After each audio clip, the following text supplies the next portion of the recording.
మంచి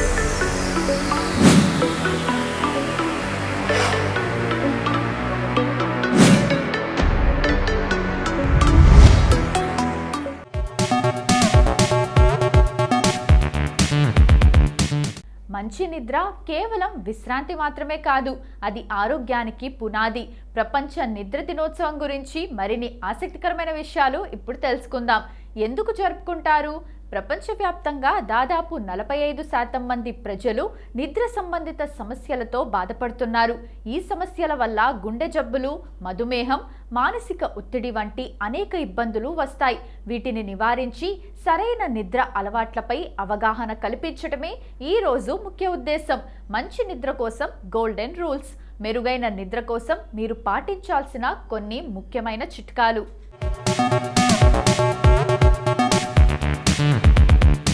సమయపాలన.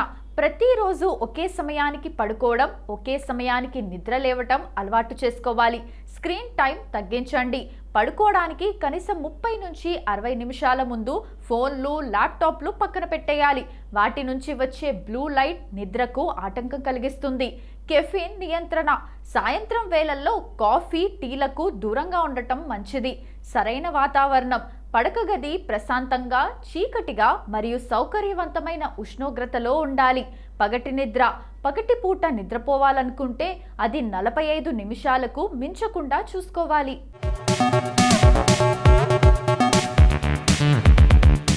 నిద్ర లేకపోవటం వల్ల కలిగే నష్టాలు. ఏకాగ్రత తగ్గడం, పనులపై శ్రద్ధ పెట్టలేకపోవడం, రోగనిరోధక శక్తి బలహీనపడటం, త్వరగా అనారోగ్యానికి గురవ్వటం, మానసిక సమస్యలు, చిరాకు, డిప్రెషన్, యాంగ్జైటీ పెరగడం. ప్రతి ఏటా మార్చి నెలలో వచ్చే స్ప్రింగ్ వర్నల్ ఈక్వినాక్స్ కి ముందు వచ్చే శుక్రవారం నాడు దీనిని నిర్వహిస్తారు. 2026లో ఇది మార్చి 13న వస్తుంది. ఇది ఎవరు నిర్వహిస్తారు? ఈ దినోత్సవాన్ని వరల్డ్ స్లీప్ సొసైటీ అనే అంతర్జాతీయ స్వచ్ఛంద సంస్థ నిర్వహిస్తుంది. ప్రపంచవ్యాప్తంగా ఉన్న వైద్యులు, పరిశోధకులు, నిద్ర నిపుణులు కలిసి దీనిని రూపొందించారు. 2008లో మొదటిసారిగా దీనిని ప్రారంభించారు.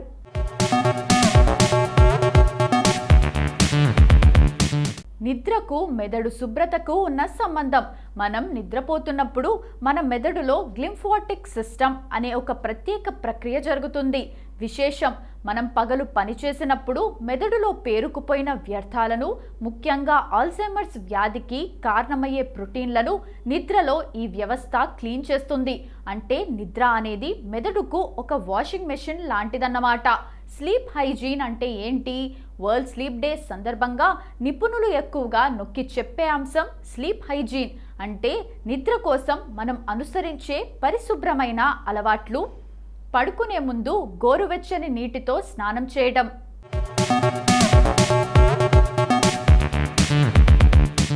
గదిలో మరీ ఎక్కువ వెలుతురు లేకుండా చూసుకోవడం, బెడ్ పైన కూర్చొని ఆఫీస్ పనులు లేదా భోజనం చేయకుండా ఆ ప్రదేశాన్ని కేవలం నిద్రకే పరిమితం చేయటం.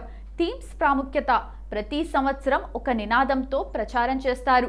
గత కొన్ని సంవత్సరాల థీమ్స్ పరిశీలిస్తే 2024 ప్రపంచ ఆరోగ్యం కోసం నిద్ర సమానత్వం, 2025 మంచి నిద్ర, ఆరోగ్యకరమైన వృద్ధాప్యం వంటి అంశాలపై దృష్టి పెట్టారు. మీకు తెలుసా, స్వప్నాలు. మనం ఒక రాత్రిలో దాదాపు 4 నుండి 6 కలలు కంటాం. కానీ నిద్ర లేవగానే వాటిలో 90% మర్చిపోతాం. జంతువుల నిద్ర. మనుషులకే కాదు, జంతువులకు కూడా నిద్ర ముఖ్యం.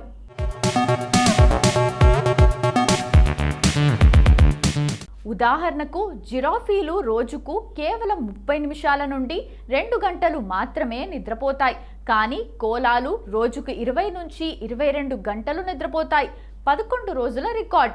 ఒక వ్యక్తి నిద్ర లేకుండా గరిష్టంగా 11 రోజులు ఉన్నాడు. కానీ అది ఆరోగ్యానికి చాలా ప్రమాదకరం. నిద్ర గురించి కొన్ని వింత నిజాలు. జ్ఞాపక శక్తికి మందు. మనం రోజంతా నేర్చుకున్న విషయాలను మెదడులో శాశ్వతంగా భద్రపరచడానికి గాఢ నిద్ర చాలా అవసరం. నిద్ర లేకపోతే చదివింది లేదా నేర్చుకున్నది త్వరగా మర్చిపోతాం. బరువు పెరగడం. నిద్ర తక్కువైతే శరీరంలో గ్రెలిన్ పెరుగుతుంది మరియు లెప్టిన్ తగ్గుతుంది. అందుకే సరిగ్గా నిద్రపోని వారు ఎక్కువగా తింటారు మరియు బరువు పెరుగుతారు.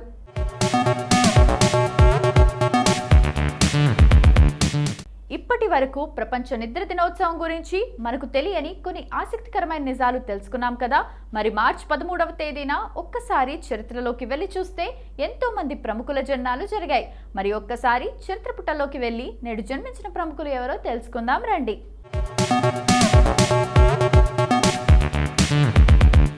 నిమ్రత్ కౌర్ భారతీయ చలనచిత్ర రంగంలో తనకంటూ ఒక ప్రత్యేక గుర్తింపు తెచ్చుకున్న నటి. ఆమె మార్చి 13, 1982న రాజస్థాన్లోని పిలానీలో ఒక సిక్ కుటుంబంలో జన్మించారు. ఆమె తండ్రి మేజర్ భూపిందర్ సింగ్ భారత సైన్యంలో అధికారిగా పనిచేశారు. ఆయన మరణానంతరం వారి కుటుంబం నోయిడాకు మారింది. ఢిల్లీలోని శ్రీరామ్ కాలేజ్ ఆఫ్ కామర్స్లో గ్రాడ్యుయేషన్ పూర్తి చేశారు. సినీ ప్రస్థానం. ఆమె మోడల్గా కెరీర్ ప్రారంభించి ఆ తర్వాత థియేటర్ ఆర్టిస్ట్గా రాణించారు. ప్రారంభం 2004లో వచ్చిన తేరా మేరా ప్యార్ వంటి ప్రసిద్ధ మ్యూజిక్ వీడియోల ద్వారా ఆమె కెరీర్ మొదలైంది. బ్రేక్ త్రూ 2013లో వచ్చిన ది లంచ్ బాక్స్ సినిమా ఆమెకు అంతర్జాతీయ గుర్తింపు తెచ్చింది. ఇర్ఫాన్ ఖాన్ సరసన ఆమె నటించిన ఈ చిత్రం విమర్శకుల ప్రశంసలు అందుకుంది.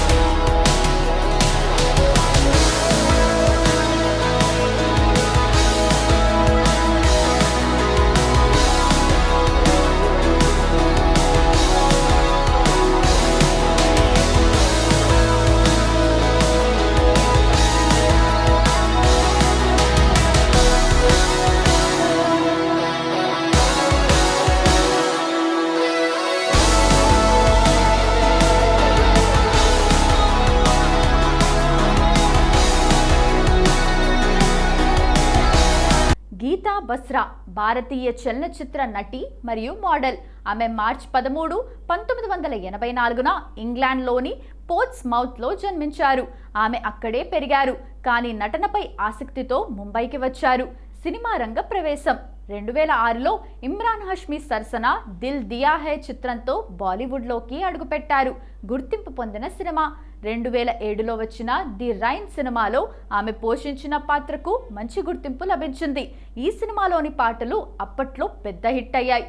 ఇతర సినిమాలు ఆమె జిల్లా గజియాబాద్, పంజాబీ చిత్రమైన సెకండ్ హ్యాండ్ హస్బెండ్లో కూడా నటించారు. గీతా బస్రా సినిమా రంగం కంటే తన వ్యక్తిగత జీవితం ద్వారా ఎక్కువగా వార్తల్లో నిలిచారు. ప్రముఖ భారతీయ మాజీ క్రికెటర్ హర్భజన్ సింగ్ను ఆమె సుదీర్ఘకాలం ప్రేమించి అక్టోబర్ 29, 2015న పంజాబ్లో అట్టహాసంగా వివాహం చేసుకున్నారు. పిల్లలు.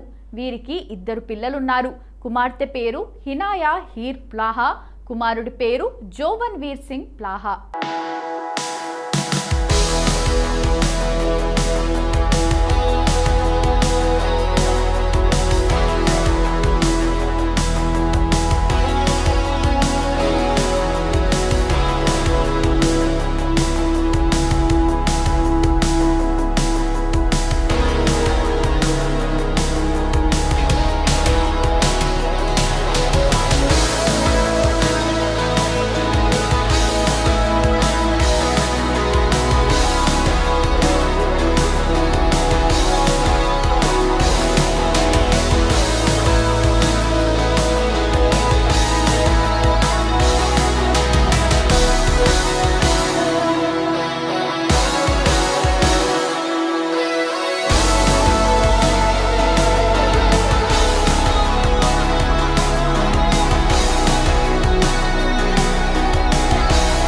దర్బుక శివ దక్షిణ భారత చలనచిత్ర పరిశ్రమలో ముఖ్యంగా తమిళ సినిమాలో తనదైన ముద్ర వేసిన బహుముఖ ప్రజ్ఞాశాలి.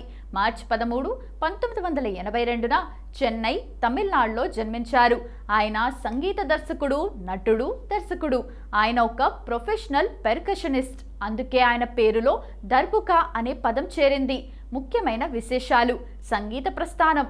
దర్బుక శివకు భారీ గుర్తింపు తెచ్చిన సినిమా గౌతమ్ వాసుదేవ్ మీనన్ దర్శకత్వంలో వచ్చిన ఎనైనోకి పాయం తోట. ఈ సినిమాలోని మరువార్తై పేసాదే పాట సౌత్ ఇండియాలో ఒక సెన్సేషన్ సృష్టించింది. ఈ పాట మొదట విడుదలైనప్పుడు సంగీత దర్శకుడి పేరు చెప్పకుండా మిస్టర్ ఎక్స్ అని గోప్యంగా ఉంచారు. ఆ తర్వాత అది శివ అని వెల్లడించారు. తెలుగులో ఈ సినిమా తూటా పేరుతో విడుదలైంది. ఇందులోని పాటలు ఇక్కడి ప్రేక్షకులను కూడా అలరించాయి.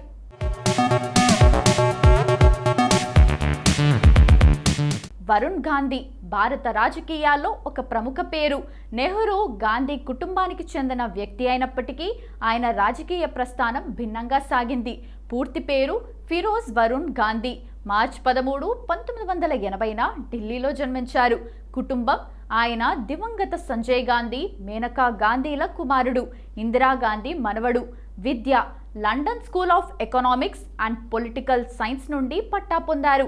రాజకీయ ప్రస్థానం వరుణ్ గాంధీ తన తల్లి మేనకా గాంధీతో కలిసి భారతీయ జనతా పార్టీ ద్వారా రాజకీయాల్లోకి వచ్చారు.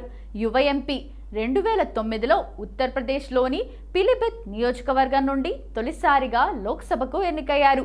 ఆ సమయంలో అత్యధిక మెజారిటీతో గెలిచిన యువ నేతల్లో ఒకరిగా నిలిచారు. ముఖ్య పదవులు బీజేపీ జాతీయ ప్రధాన కార్యదర్శిగా కూడా పనిచేశారు.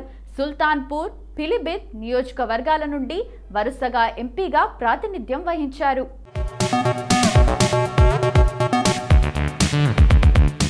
తెలంగాణ రాజకీయాల్లో కల్వకుంట్ల కవిత ఒక కీలకమైన వ్యక్తి.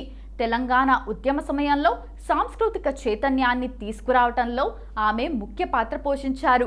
ఆమె మార్చి 13, 1978న కరీంనగర్లో జన్మించారు. కుటుంబం తెలంగాణ మాజీ ముఖ్యమంత్రి మరియు బీఆర్ఎస్ అధినేత కె చంద్రశేఖరరావు కుమార్తె. ఆమె సోదరుడు కెటి రామారావు కూడా ప్రముఖ రాజకీయ నాయకుడు. విద్య ఆమె ఇంజనీరింగ్ పూర్తి చేసిన తర్వాత అమెరికాలో కొంతకాలం పనిచేశారు. రాజకీయ మరియు సామాజిక ప్రస్థానం తెలంగాణ జాగృతి. తెలంగాణ ప్రత్యేక రాష్ట్ర ఉద్యమ సమయంలో ఆమె తెలంగాణ జాగృతి అనే సంస్థను స్థాపించారు. బతుకమ్మ పండుగ మరుగున పడిపోతున్న బతుకమ్మ పండుగను ప్రపంచవ్యాప్తంగా గుర్తింపు పొందేలా చేయటంలో ఆమె కృషి ఎనలేనిది. విదేశాల్లో కూడా బతుకమ్మ సంబరాలను నిర్వహించి తెలంగాణ సంస్కృతిని చాటి చెప్పారు.